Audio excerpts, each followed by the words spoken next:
हाँ प्रिय student, CTET जो हिंदी का पार्ट है, जो आपका हिंदी आएगा उसमें 30 क्वेश्चन रहेंगे 30 नंबर का।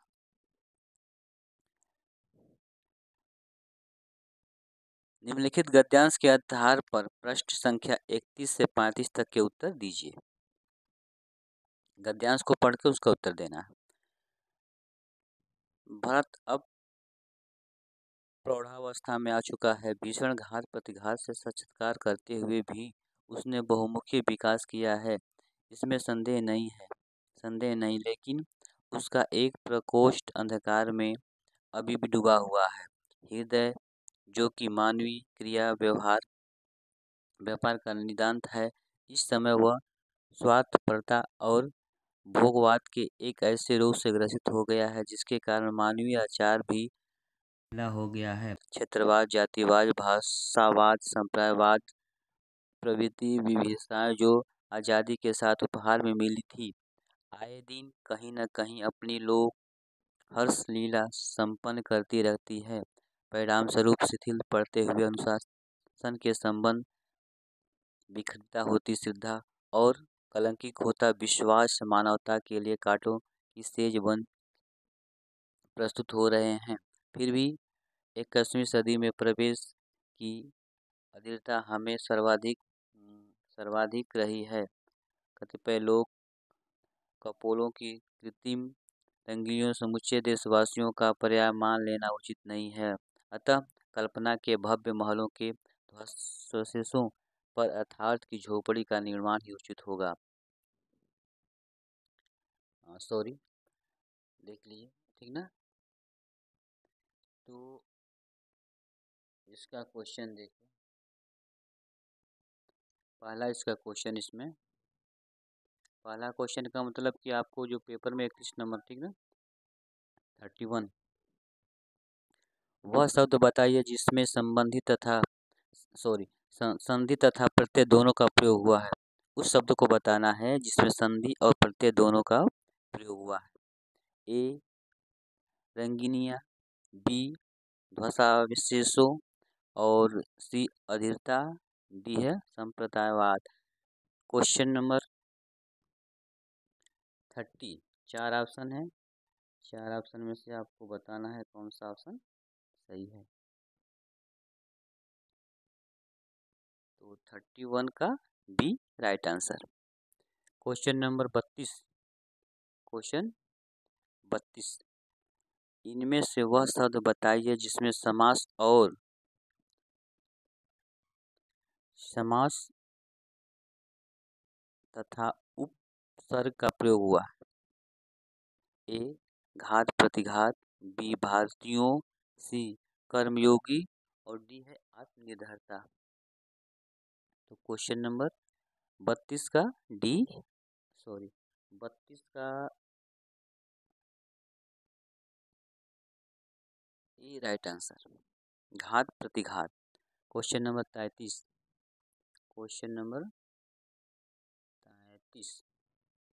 दिया हुआ है कि वह तत्सम शब्द बताइए जिसके साथ उपसर्ग और प्रत्यय दोनों का प्रयोग हुआ है। मानवीय, मानवता, अधीर, विखंडित। Question number 33, D right answer. Question number 34, कर्म तत्पुरुष समास का उदाहरण इनमें से कौन सा है। तत्पुरुष समास का उदाहरण पूछ रहा है। लोभ, हर्ष, शक, आत्मनिर्भरता, देशवासियों, सर्वाधिक। क्वेश्चन नंबर 34 ए राइट आंसर। क्वेश्चन नंबर 35, आप इसका उत्तर हमसे पहले दीजिए, ठीक ना। जो क्वेश्चन इसमें है 4 ऑप्शन है, 4 ऑप्शन में से इसका उत्तर देना हमसे पहले आप। क्वेश्चन नंबर, इनमें से कौन सा शब्द तत्सम है। स्वतंत्रता, श्रद्धा, झोपड़ियों, आज़ादी। तत्सम पूछ रहा है। ए राइट आंसर। क्वेश्चन नंबर 36, पानी फेरना का अर्थ है। ये मुहावरा, ठीक ना। लोगों के बीच पानी बांटना, बी नष्ट करना, सी किसी वस्तु को जल से करना, या डी है निराश होना। तो क्वेश्चन नंबर 36, 36 का B right answer. Question number अगला है,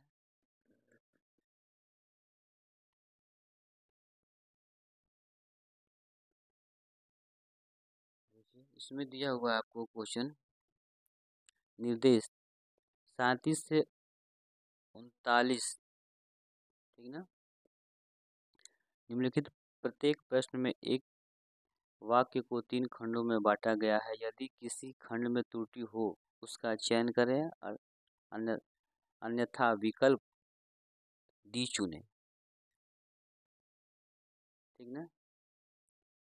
विकल्प डी चुनें। देखिए दिया हुआ है, इस पुस्तक में इतिहास की एक भी पुस्तक नहीं है, त्रुटि है। इसको आप लोग बताएं, ठीक ना।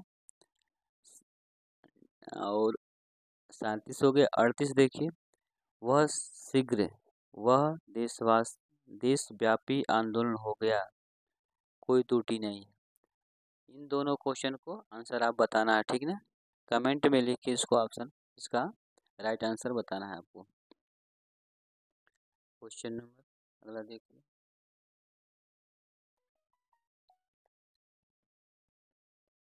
ये दिया हुआ आपका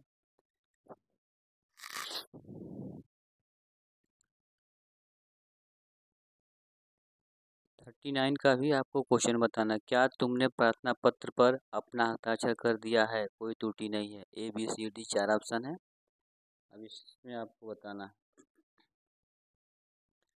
क्वेश्चन निर्देश देखिए 40 से 42, निम्नलिखित गद्यांशों को सावधानीपूर्वक पढ़िए और उनके नीचे दिए गए प्रश्नों को उत्तर दीजिए।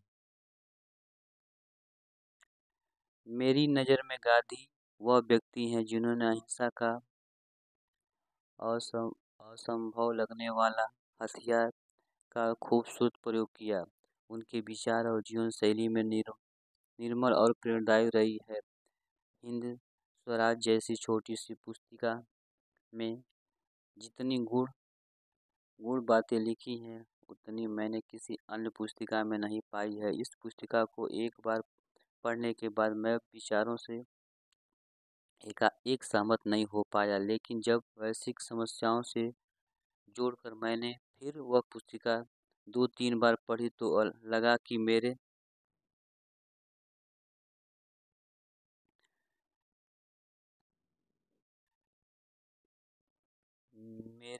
साथ कोई ऐसी चाबी लग गई है जिससे पूरे विश्व की समस्या खत्म हो सकती है। पूरी समस्याओं की आड़ में मुझे दो ही चीज़ें दिखती है, लालच और हिंसा। यह किताब दोनों चीज़ों का विरोध करती है। यह आपसे उन नैतिक की मांग करती है जो एक आदर्श समाज के लिए सबसे ज़रूरी तत्व है, जिसके बिना सब कुछ फीका है। जिसके बिना सब कुछ फीका है। समस्या बस इतनी है कि इस किताब में आई बातों को अपनाने में आगे कौन बढ़े। राजनीतिक स्तर पर जब तक इसे लेकर जागरूकता नहीं आएगी, बात नहीं बनने वाली। फिर गांधी को कानून मानने से हमें बचना होगा। विदेश में तो गांधी के कद्रदानों ने में इधर काफ़ी बढ़ोतरी हुई है। इस सदी में उनकी प्रामुख्यता और बढ़ी है। दिल दुखाने वाली बात यह है कि भारत में जिस गांधी के विचार को आगे बढ़ाने में सबसे आगे रहता था, आज काफ़ी पीछे है। यहाँ गांधी के सच्चे कद्रदानों मुझे कभी कमी दिखती है। खैर, आने वाला समय अहिंसा के मूल्यों का है, इसलिए गांधी का है।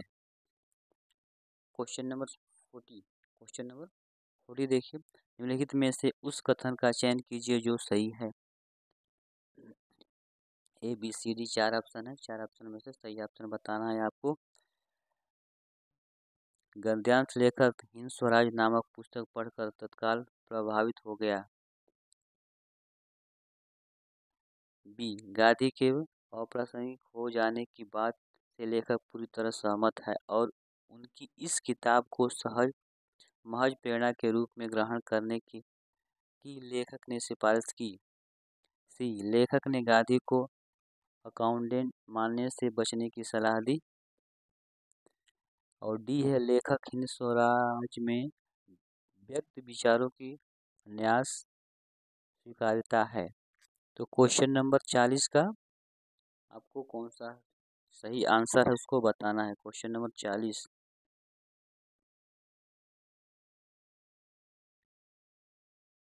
बताइए। क्वेश्चन नंबर 40 सी राइट आंसर। क्वेश्चन नंबर 41 देखिए। क्वेश्चन 41 41 निम्नलिखित में से कौन सा कथन सही नहीं है। लेखक सरसरी तौर पर ही हिंद स्वराज को पढ़कर गांधी के विचारों का समर्थक बन गया। बी, गद्यांश के लेखक का मानना है कि सभी समस्याओं की पृष्ठभूमि में दो ही कारण लालच और हिंसा है। डी, लेखक ने बार बार पुस्तक पढ़ने के बाद पाया कि पुस्तक में प्रतिपादित विचारों के जरिए पूरी दुनिया की समस्या को समाप्त किया जा सकता है। और डी है, गांधी के प्रति भारतीयों की उपेक्षा से गद्यांश लेखक दुखी है। तो क्वेश्चन नंबर 41 का ए राइट आंसर। इसमें नहीं पूछा है, ठीक ना, इसलिए पहला आंसर आपका सही आंसर हो जाएगा। क्वेश्चन ए राइट आंसर हो जाएगा, नहीं पूछा है इसलिए। Question number 42 question number 42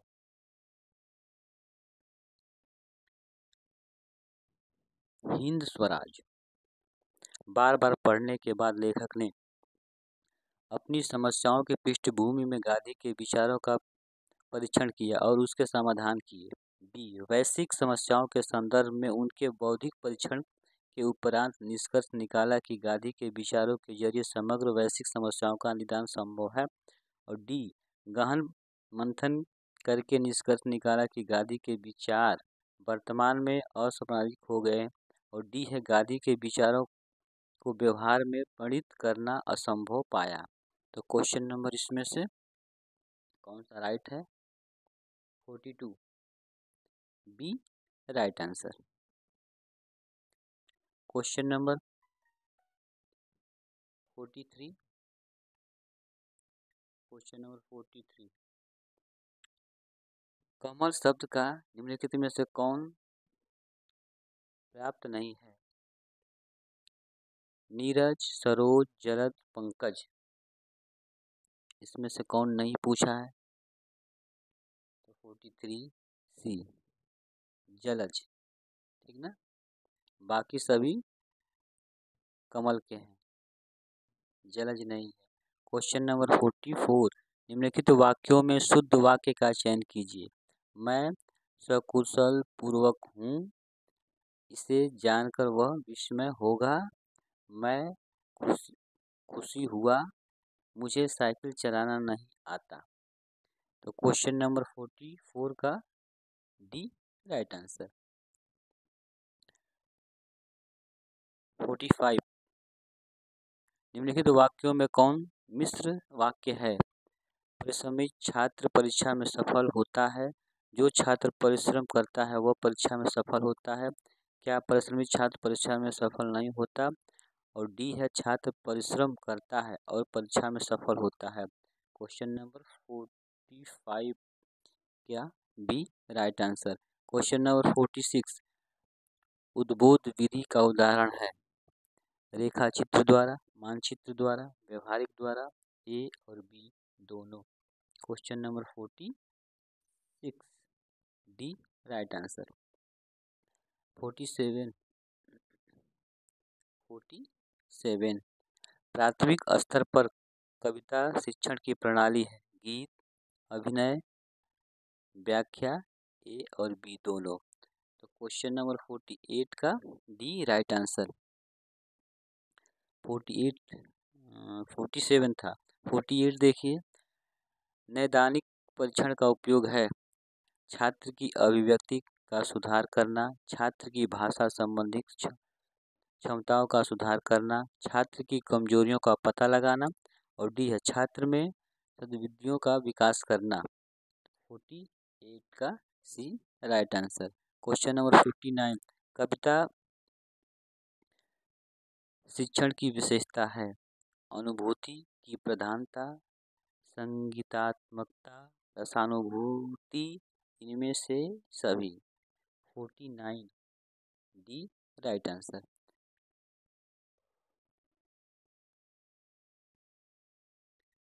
50 question number 50, कहानी शिक्षण का उद्देश्य है छात्रों को भाषा शैली मुहावरों से अवगत कराना, छात्रों को जीवन के प्रति यथार्थ एवं स्वाभाविकता का ज्ञान कराना, सी छात्रों में भावात्मक तथा चारित्रिक गुणों को विकास करना, उपयुक्त सभी। क्वेश्चन नंबर 50 उपयुक्त सभी क्या हो जाएगा? उपयुक्त सभी राइट आंसर डी। 51 व्याकरण शिक्षण के पाठ कितने प्रकार के होते हैं? 1 प्रकार के, 2 प्रकार के, 4 प्रकार के, 3 प्रकार के। 51 का डी राइट आंसर, 3 प्रकार के। 52 निम्नलिखित में दृश्य श्रव्य उपकरण है रेडियो, टेलीफोन, दूरदर्शन, ग्रामोफोन। इसमें कह रहा है कि दृश्य श्रव्य यानी सुनना और देखना दोनों किसमें होता है? दूरदर्शन में होता है। तो 52 का सी राइट आंसर। बाकी ये सभी जो रेडियो है, टेलीफोन, ये सुनने वाला है, ठीक ना। देखना और सुनना किसमें है? दूरदर्शन में। तो C right answer. Question number 53 Hindi शिक्षण को उन्नत बनाने का साधन है श्यामपट्ट, पाठ्यपुस्तक, मानचित्र, इसमें से सभी। इसमें से सभी right answer D right answer हो जाएगा। 53 का डी राइट आंसर। 54 निर्देशित स्वाध्याय प्रणाली का सोपान है नियोजन, क्रियान्वयन, मूल्यांकन, इनमें से सभी। 54 डी राइट आंसर। 55 देखिए प्रायोजन विधि से क्रियान्वयन का सोपान है परिस्थिति का निर्माण, योजना निर्माण, योजना का क्रियान्वयन, इनमें से सभी। तो 55 डी राइट आंसर। 56 निम्नलिखित में गद्य का शिक्षण उद्देश्य ज्ञानात्मक है छात्रों को शब्द, सूक्ति, लोकोक्ति आदि का ज्ञान कराना। बी छात्रों को विभिन्न लेखन शैलियों का ज्ञान प्राप्त करना। सी छात्रों को सांस्कृतिक, पौराणिक, धार्मिक विश्वासों का बोध कराना। डी उपयुक्त सभी। क्वेश्चन नंबर 56 का डी राइट आंसर। 57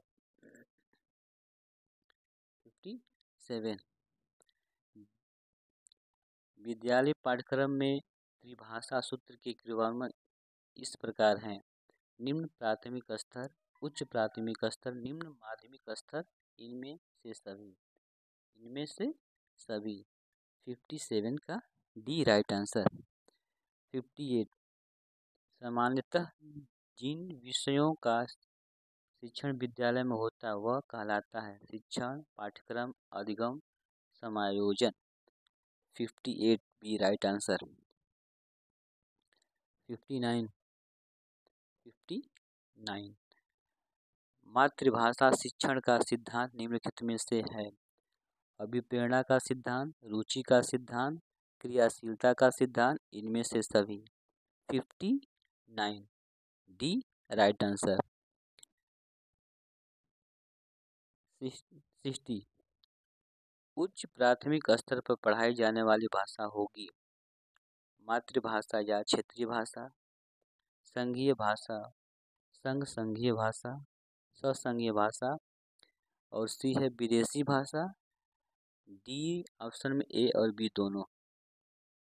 तो ए और बी दोनों क्वेश्चन नंबर 60 का डी राइट आंसर।